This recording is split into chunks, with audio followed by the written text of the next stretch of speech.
Hola y bienvenidos a un nuevo episodio del podcast de jardinería y paisajismo.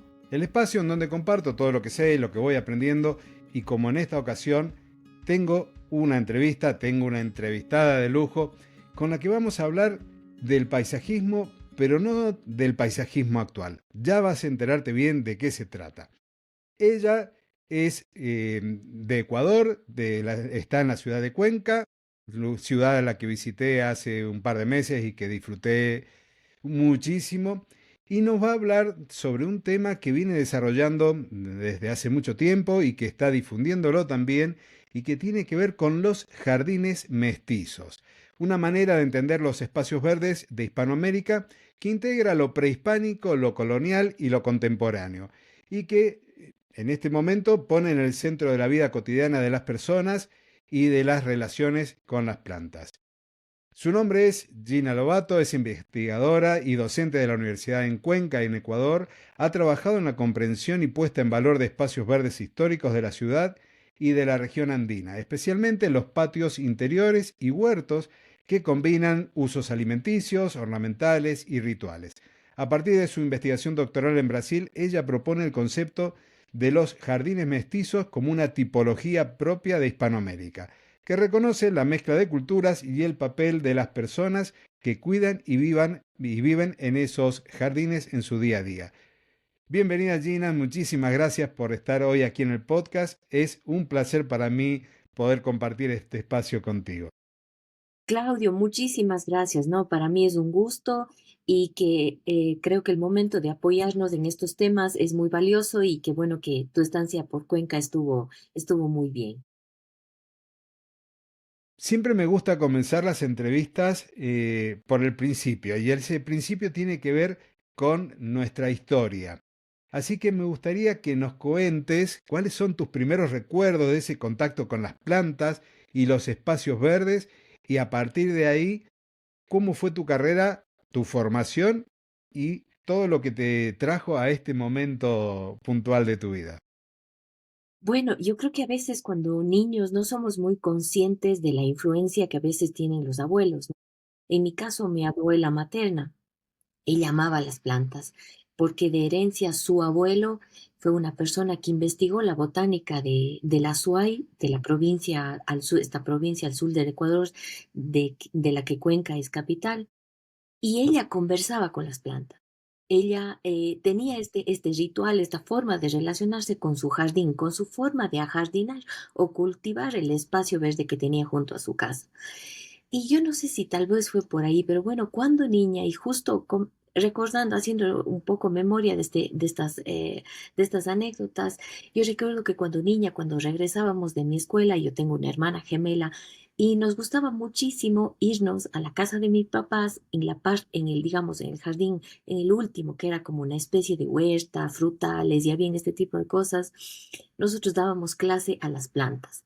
Y era un momento, pero o sea, y era como uno estar en el cielo, porque contaba, obviamente, replicaba a veces la clase que había escuchado en la escuela, pero esta vez con las plantas, sean lechugas, sean unas plantas de flores, lo que fueran. Además, también nos acordábamos con mi hermana gemela que a veces venía el señor que cuidaba los jardines y esto, y él dejaba podaba esta especie de palmas que generan esta como una especie de persiana, pero horizontal, y nosotros nos subíamos en los árboles y construíamos, obviamente, aparentemente nuestras casas sobre estos árboles, utilizando estas hojas, estas flores. Entonces, creo que las tardes de esta niñez se desarrollaban muchísimo en ese lugar. Para mí ese es el recuerdo principal. O sea, yo estaba siempre en ese espacio de huerta, jardín, patio, lo que fuera.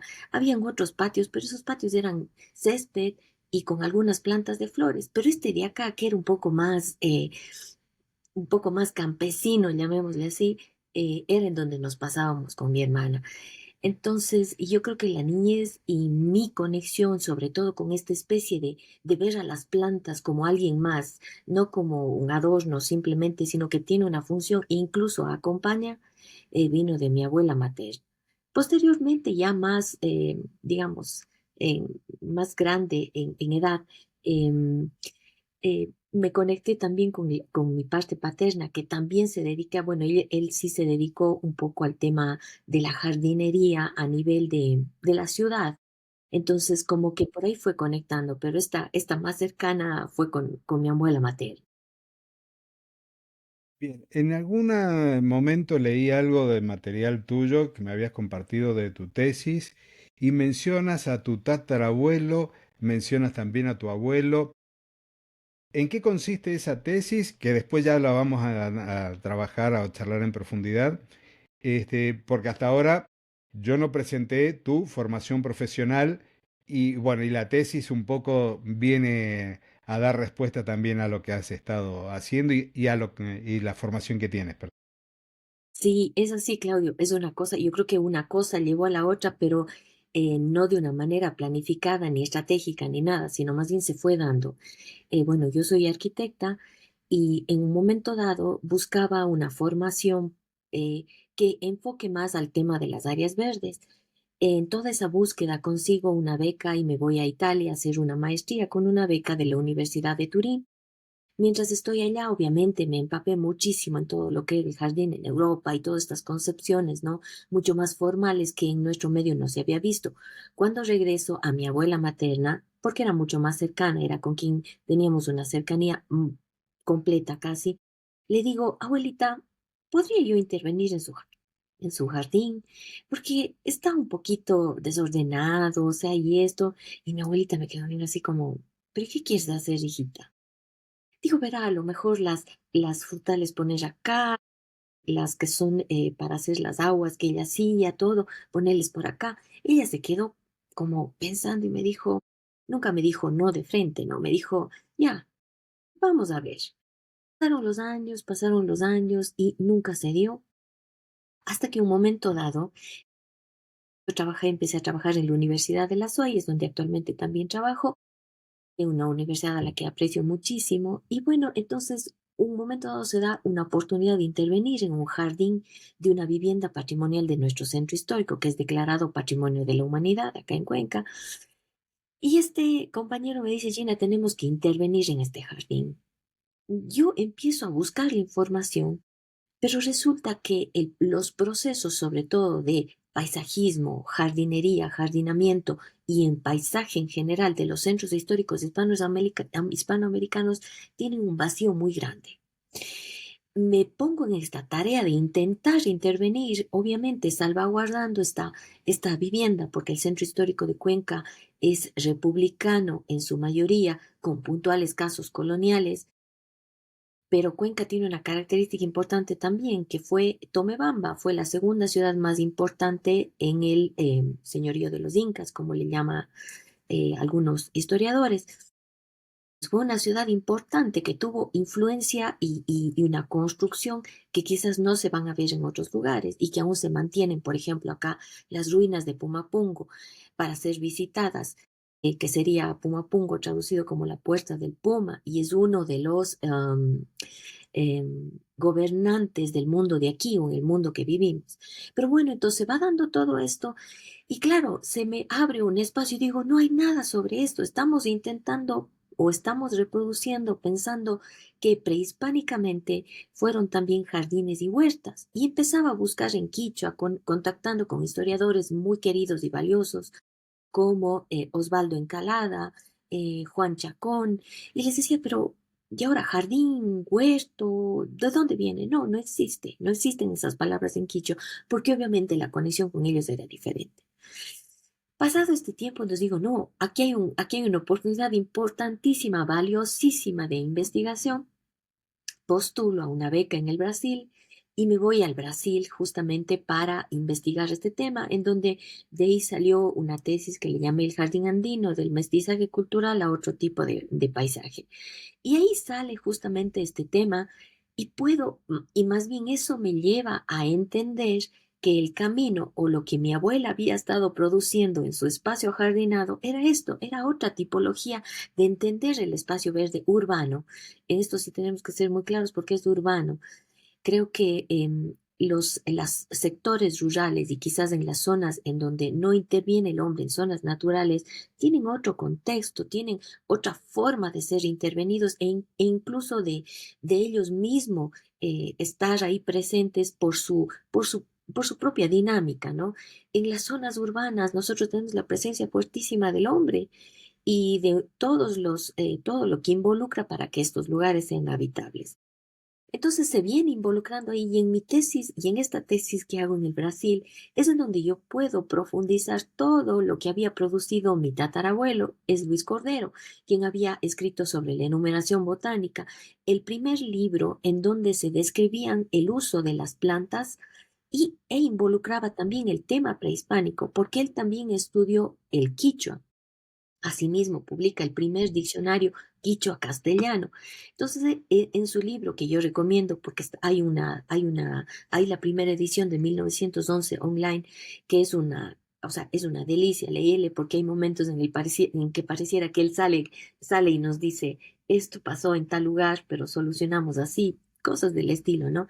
Entonces, esta tesis me permitió como verificar todo lo que mi abuela me contaba de su abuelo y que obviamente estuvo lleno de detalles también muy valiosos en cuanto a cómo ellos concebían estos espacios. Y también por ahí le conecto a este abuelo, en cambio paterno, él es un mestizo de Quito, de la capital del Ecuador, que se forma con un francés que viene o que es traído más o menos a mediados del siglo XIX para embellecer los espacios públicos de las ciudades. Entonces mi abuelo se forma con él, pero luego de Cuenca piden a alguien que venga y viene mi abuelo. Entonces él es el que no ha sido visibilizado porque obviamente era un empleado municipal, era un jardinero municipal, pero obviamente fue el que trazó, diseñó e incluso introdujo vegetación con este concepto un poco que había obtenido de su maestro. Entonces, me parecía valioso que en esta tesis yo nombre eso porque yo no me había dado cuenta que tenía una responsabilidad no como un peso, sino más bien como una responsabilidad de visibilizar todos estos aportes que habían hecho y que yo me estaba encontrando ahí con eso y que obviamente tenía que incluirles o nombrarles y quizás intentar dar una continuidad, tal vez un poco atrevida yo, pero buscaba dar una continuidad desde mí, desde esta posibilidad de investigación que había visto y que quizás hacía falta en estos espacios verdes. Eso un poco en cuanto a ese tema, Claudio. A mí las historias me encantan las dos. Me parece bueno, es también hacer honor al trabajo que han hecho ellos. Y bueno, desde ya te pido el enlace para poder descargar el libro y para después dejarlo también en las notas del episodio para que la audiencia pueda bajar ese material. Hay muchas personas de América Latina que escuchan el podcast y que creo que un poco de historia narrada en primera persona les va a encantar como me pasaría a mí. Eh, para continuar con el tema de las consultas, eh, en tu trabajo aparece una pregunta como muy poderosa. Dice que si de Europa nos llegó el jardín, la huerta y ciertas tipologías formales, ¿qué pasó con los espacios prehispánicos? ¿Cuál era esa tipología espacial en esos pueblos que no tenían ni siquiera la palabra paisaje o la palabra jardín? Un poco ya más o menos lo venías comentando, pero yéndonos un poco más allá de la historia de tu bisabuelo, tu tatarabuelo. Eso justo es lo que también con esta tesis yo creo que fue muy decidora, fue incluso de sacudir el piso de una forma muy importante, porque digo, muy bien, si de Europa nos llegó el jardín y la huerta, ¿cuál fue la tipología de ajardinamiento o del verde de las zonas urbanas prehispánicas? Y claro, lo que en Hispanoamérica se difundió fue la palabra chacra. Y yo decía, pero no puede ser tan pobre, o sea, no podría ser tan cortito una definición de unos espacios cuando era una cultura que tenía una relación armónica con la naturaleza en la que árboles, animales, formas del terreno, y otros elementos más eran consideradas deidades, pero deidades porque cumplían una función importante. No voy a caer en el tema de, ay, ahora tenemos que retomar o volver a esas formas de relacionarse con la naturaleza, pero entender que en esos procesos hubo información valiosa que permitió incluso una especie de sostenibilidad a nivel de territorio. Entonces ahí encuentro y digo, no puede ser solo la chacra, y la chacra entendida como un espacio en el que se cultiva o maíz o verduras, en donde no hay ni siquiera una estética. Creo que me parecía muy poco. Em, Hago una búsqueda, sobre todo en diccionarios desde el siglo XVI hasta el siglo XIX más o menos. Principalmente estos estaban escritos por religiosos, por todos los cronistas que se daban en los viajes, y en ellos empecé a descubrir una especie de ambigüedad. ¿Por qué? Porque en algunos casos describían la chacra como un lugar de producción de ciertos elementos en otros lados. Entonces, en esta tesis que está disponible online, obviamente en portugués, más adelante posiblemente en español, voy descubriendo que la chacra tuvo, quizás por una falta de interés o una falta incluso de entendimiento, porque hay que recordar que ellos hablaban español, y aquí se hablaba quichua y otras lenguas, obviamente, ¿no? Poniéndole el quichua como el principal. Y la traducción para mí es lo que quizás es una consecuencia de esta investigación, es que la chacra se quedó muy corta en su traducción. Y yo propongo que la chacra es solamente chacra, hace referencia a un lugar de producción, que cuando esta chacra se adjetiva con el elemento o con lo que yo voy a obtener de producción de ese espacio, ella adquiere un significado. Es así que empiezo a ver que existían, como decía, la Kuri chakra. Y Kuri es oro, y el oro fue un elemento muy valioso desde varios aspectos en el momento prehispánico. ¿Y cuáles eran las Kuri chakras? Entonces empiezo a investigar y eran justamente las minas de oro. Y era lo que la tierra producía y ellos obtenían este mineral. Tenemos la Kuri chakra, la Anta chakra, y otras chakras de otros minerales, pero también está la Rumi chakra. Y la Rumi hace referencia a las rocas, a la piedra, estas formaciones, de donde obviamente ellos también obtenían el material para la construcción de sus ciudades, de sus vías y otros elementos que para ellos eran importantes, ¿no? Entonces, luego de la Kuri chakra, empiezo también a encontrar la Yuyu chakra. Y Yuyu, Luis Cordero le traduce como hortaliza en ese momento. Obviamente el español de la época y los quichua, y hasta que se establezcan como idioma y con su formalidad actual, ha pasado mucho tiempo, ¿no? Y han sufrido cambios. Entonces, lo que yo descubro, digamos, y lo que propongo es que la chakra, el momento que se adjetiva, genera o produce las tipologías de espacios en el paisaje prehispánico, que la chacra y la huerta son definiciones muy cortitas para las que hubieron aquí y que en esa especie de convivir, porque quizás hay algo valioso también cuando se da ya el proceso, la colonización, nuestras ciudades prehispánicas adoptan modelos venidos obviamente del sur de España, y a España le llegaron desde los árabes, pero que en esta especie de patios internos ajardinados, al ser privados y al ser cultivados principalmente por la clase mestiza, o la indígena inicialmente, pudo darse cierto tipo de cultivos, porque recordemos que la ubicación geográfica nuestra, el clima, por ejemplo, en el Ecuador, no tenemos las estaciones marcadas.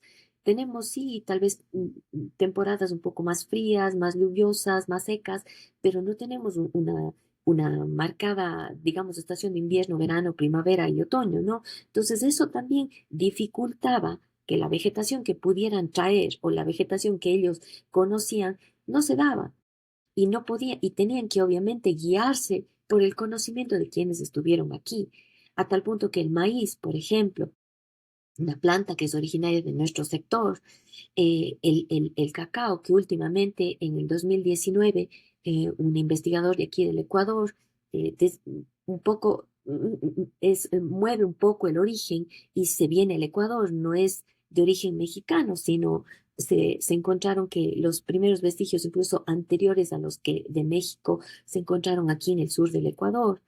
Y otro tipo de vegetación que luego, como las papas, que fueron nuestras y que salvó hambrunas en Europa en momentos complicados. Entonces, claro, todo este intercambio empieza a darse y ahí es cuando yo propongo que empezó a darse este mestizaje cultural, en donde esta chacra, inconscientemente, sin el nombre adecuado, posiblemente empezó a mezclarse, a dar, a convivir con estos otros cultivos que venían de fuera.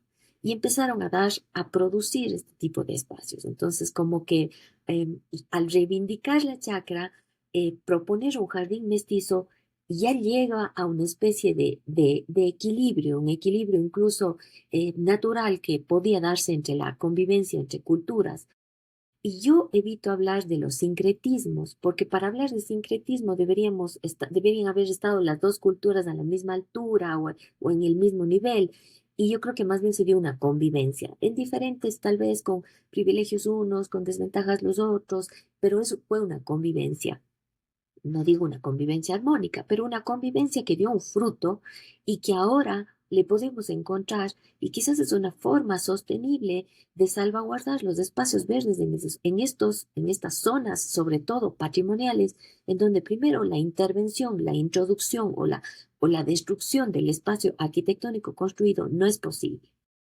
Entonces, un poco por ahí se desarrolla este tema del chagrí, perdón, de la chacra.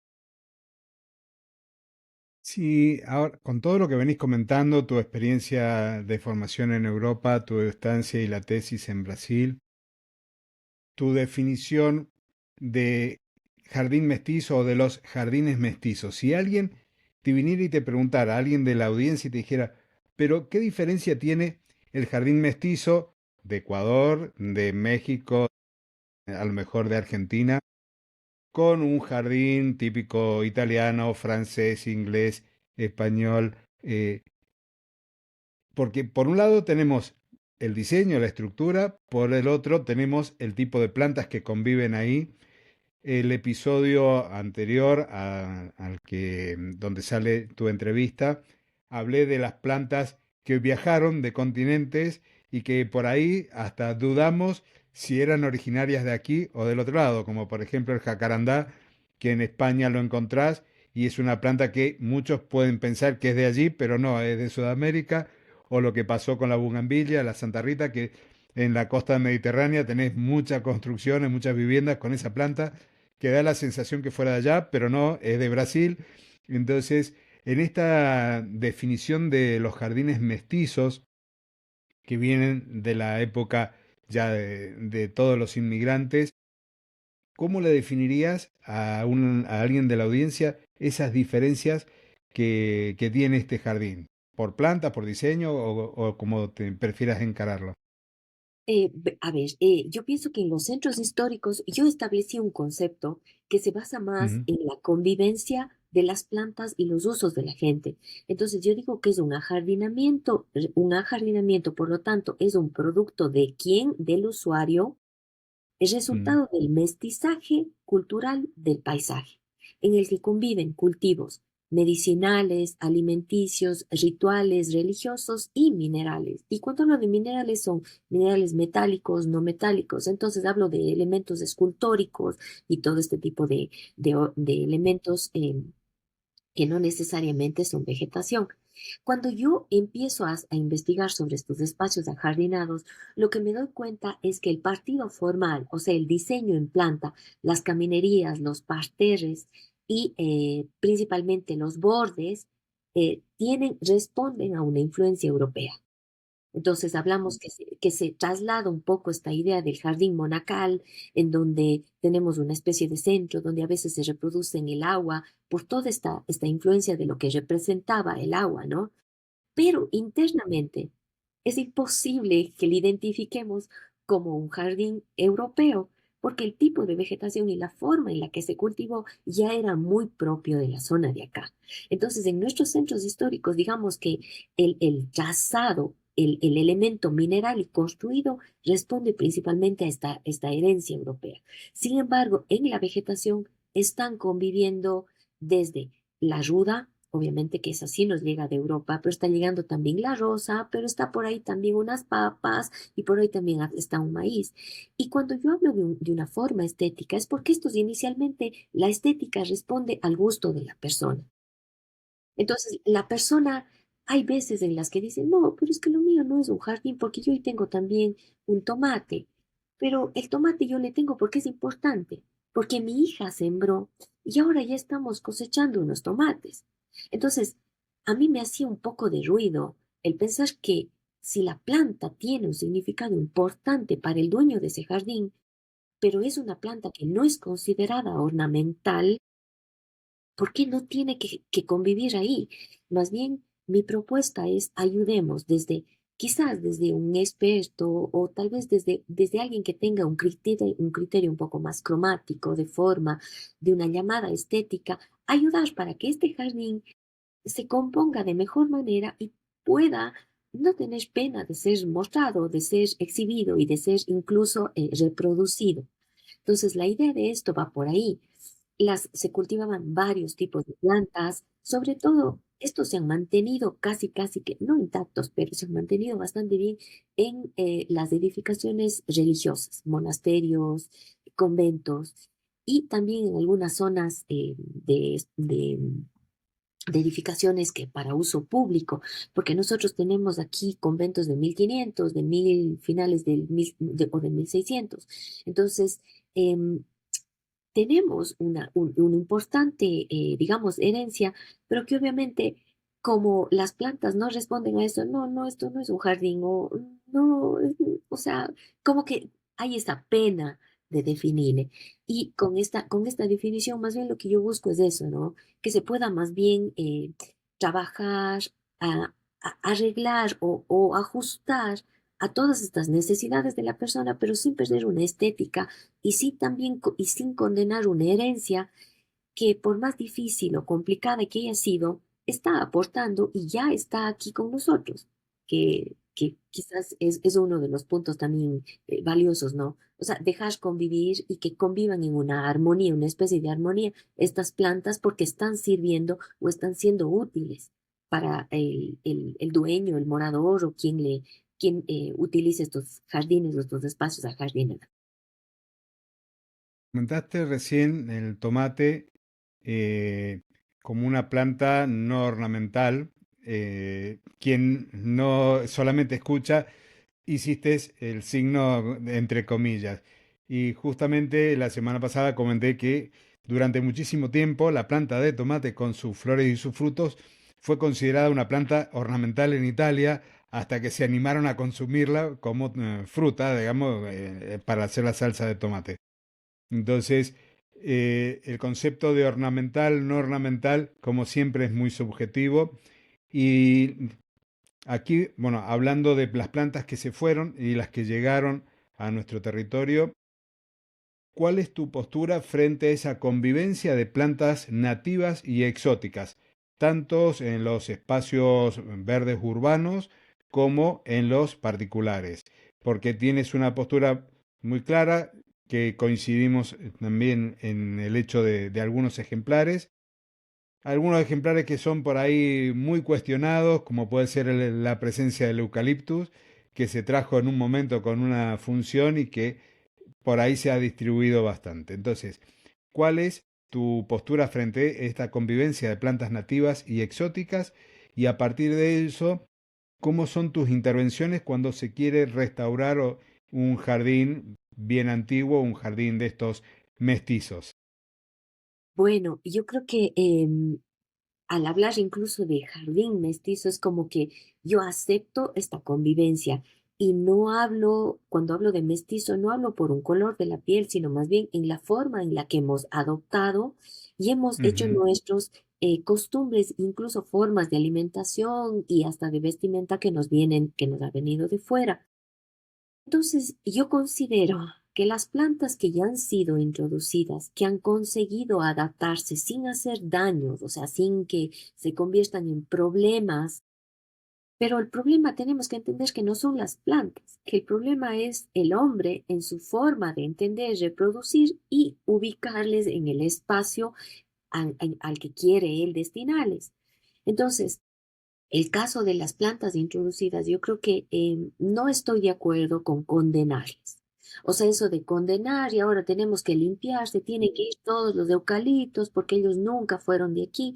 No creo que va por ahí. Nosotros en la Universidad de Lesuay a inicios de año hicimos una especie de taller en donde hablaron justamente personas y expertos sobre este tema, en donde aclararon que, por ejemplo, en el caso de Cuenca, muchos de los eucaliptos están sembrados a las orillas de los ríos. Sí, posiblemente las condiciones de sus raíces y todo no son muy adecuadas y son árboles bastante altos, pero han ayudado a mitigar o a mejorar la humedad relativa en ciertos lugares, porque generan una especie de barrera que evitan un poco, por ejemplo, polvo o este tipo de cosas, dependiendo de los lugares en los que están ubicados. Entonces, yo creo y estoy segura que lo que las personas tenemos que hacer es entender las condiciones de la planta y en función de sus condiciones como adulto, o sea, los árboles, las plantas, los arbustos, las matas, los cubresuelos, entender que cuando ellos ya sean adultos van a tener unas necesidades físicas y digamos estructurales con las que nosotros tenemos que haber previsto. Caso contrario, sí se convierte en un problema. Entonces, por ejemplo, no conocer el tipo de raíces, el tipo, la altura, el follaje, la floración, tal vez una debilidad que esa planta pueda tener a la contaminación, es lo que hace que se conviertan en problemas, pero no por una condición propia de las plantas, porque sean problemáticas, sino porque no estamos entendiendo. Entonces, no, yo no estoy de acuerdo en eso. Y yo creo que una forma de entender. Incluso hay mucha información, se ha publicado sobre el genio del lugar, ¿no? Y que nosotros porque nosotros somos los que intervenimos en un lugar que existe antes de nosotros. Hay gente que dice, ah, es que el río pasa por la ciudad. No, no, la ciudad se asentó junto al río. Entonces, somos nosotros como personas conscientes que tenemos que guardarnos nuestros retiros, entender que en un momento a lo mejor ese río puede desbordarse. Entonces, de igual manera, los árboles y toda esta vegetación tiene que ser entendida para que pueda en algún momento em, estar bien y cumplir su función sin que dañe lo que yo pueda proponer.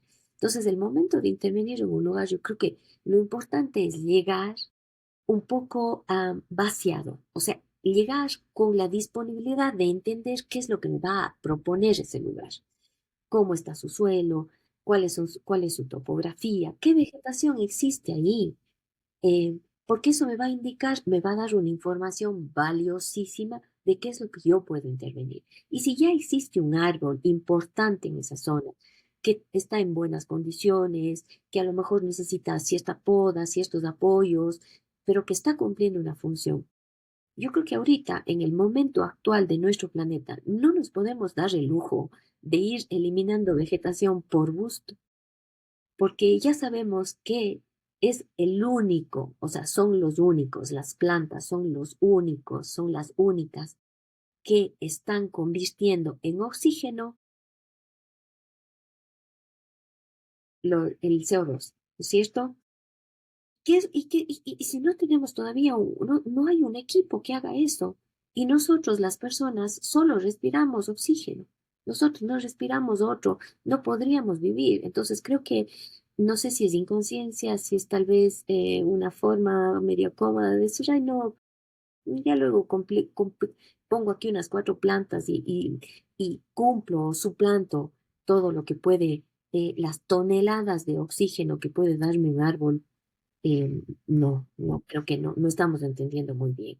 Entonces, creo que hay que tener, y ahí sí quizás hacernos o apegarnos un poco a estas culturas prehispánicas en donde había un respeto, pero muy importante.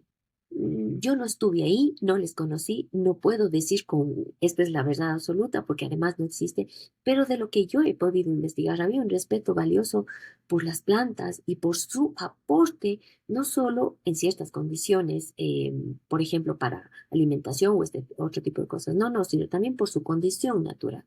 Entonces, quizás lo que nosotros y con mi jardín mestizo propongo un poco también es eso, ¿no? Entender que en esta convivencia ellas nos están aportando mucho y ellas están antes o van a darnos algo que nosotros no podemos dar y que necesitamos, vamos a necesitar siempre de ellas. Entonces, un poco por ahí sería la forma de abordar quizás o entender las introducidas y cómo nosotros deberíamos quizás enfrentarnos o hacer frente a este espacio. Claro. Sí, las plantas están desde antes que nosotros y van a estar después de nosotros. Te hago una consulta ya como para ir llegando al final de la entrevista. ¿Cómo te imaginás el 2026? Esta es la última entrevista que hago este año en el podcast. En poquito terminamos este año. ¿Cómo te imaginas profesionalmente tu 2026 y cómo te gustaría que fuese el impacto de todo tu trabajo, ya sea en la concepción de la gente que está en tu ciudad, en Cuenca? Porque si yo me remonto a algo que me comentaron cuando estuve allí, cuando se quisieron instalar, creo que fueron las plantas de extracción de minerales, y que Cuenca tuvo su quinto río y que fue la gente. ¿Cómo te imaginas que la población puede reaccionar a todo este conocimiento que estás poniendo ahí a disposición? ¿Y cómo te gustaría que fuera futuro? Es decir, por un lado, ¿cuál imaginas tu 2026 a nivel profesional y cuál es tu deseo de impacto de tu trabajo? Bueno, yo quizás ahí cuento una chica experiencia. Hace unos años, cuando regresé a Cuenca, porque luego estuve fuera, en una pequeña conferencia, contaba del jardín este mestizo, ¿no? Y que yo propongo que para Cuenca, porque así como en diferentes países de Hispanoamérica podrán tener su nombre, aquí podía ser chagrillo, que es una palabra mestiza que combina el chagra del quichua y el illo de una terminación española. En esto aportó muchísimo Osvaldo Encalada, a quien aprecio muchísimo, es un filólogo de nuestra Universidad de la SUAY. Y bueno, entonces en ese contexto, cuando hice eso, la gente que estaba en el auditorio levantaba la mano, Claudia, y decía, Gina, entonces yo tengo un chagrillo en mi casa. Y para mí fue una cosa, pero valiosísima, porque dije, no puede ser, o sea, la gente está entendiendo qué es lo que estoy intentando proponer. Quiero quizás ahí aclarar algo, no es una vanidad mía, no es un descubrimiento de lo que yo me estoy queriendo hacer dueña, no, más bien estoy queriendo proponer que la gente valide estos espacios. Creo que lo que a mí profesionalmente me gustaría es que se pueda esto incorporar o que se pueda aterrizar quizás a una especie de normativa, porque Cuenca tiene una normativa patrimonial para salvaguardar los espacios arquitectónicos, pero el paisaje y los espacios verdes no. Entonces, yo creo que sería valioso porque hay una pequeña cuña comercial, Claudio, está por salir con la Universidad de la SUAY, con la casa editorial, a quienes agradezco muchísimo el apoyo, el libro de los jardines mestizos, que estará posiblemente luego disponible.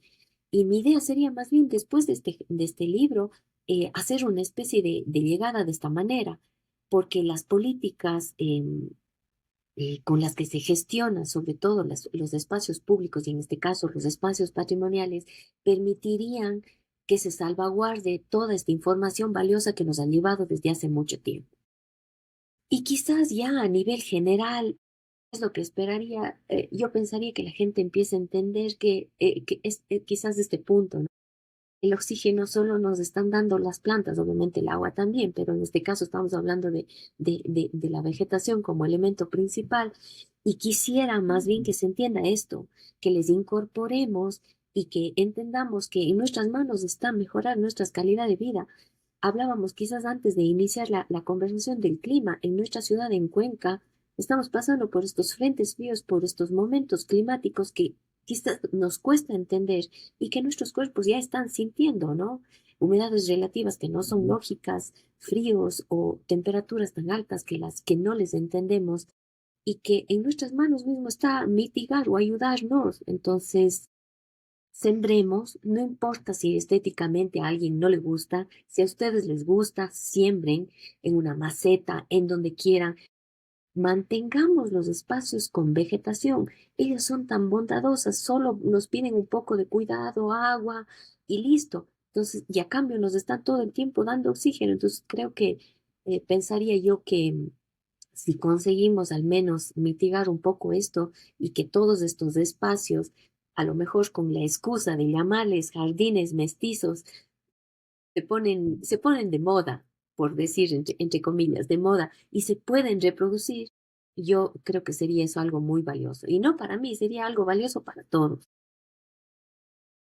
Yo creo que lo que estás compartiendo en este momento lo asocio siempre con algo que escuché desde hace mucho tiempo, viene de más al norte todavía, y es tener presente que la tierra que habitamos no es nuestra, ¿sí? La estamos usando este, como prestada de las próximas generaciones. Entonces, lo ideal para mí es que cuando yo ya no esté físicamente en la tierra, el espacio en el que intervine esté mejor que lo que yo lo recibí. Entonces, que dejar una mejor calidad de vida desde las áreas verdes, en mi caso, para las generaciones futuras, para mis hijos, nietos, si llegan a ver en algún momento, y de ahí en adelante. Tratar de dejar mejor el planeta de lo que lo encontramos. Entonces, creo que estás también compartiendo eso y el hecho de también decir, bueno, venimos desde acá y no porque venimos desde acá es mejor o peor que lo otro, que es lo mismo que pasa con las plantas, porque es valorar, en definitiva, la planta es un ser vivo, ya sea que venga de América, que venga de África, o de Europa, o de China, de Asia.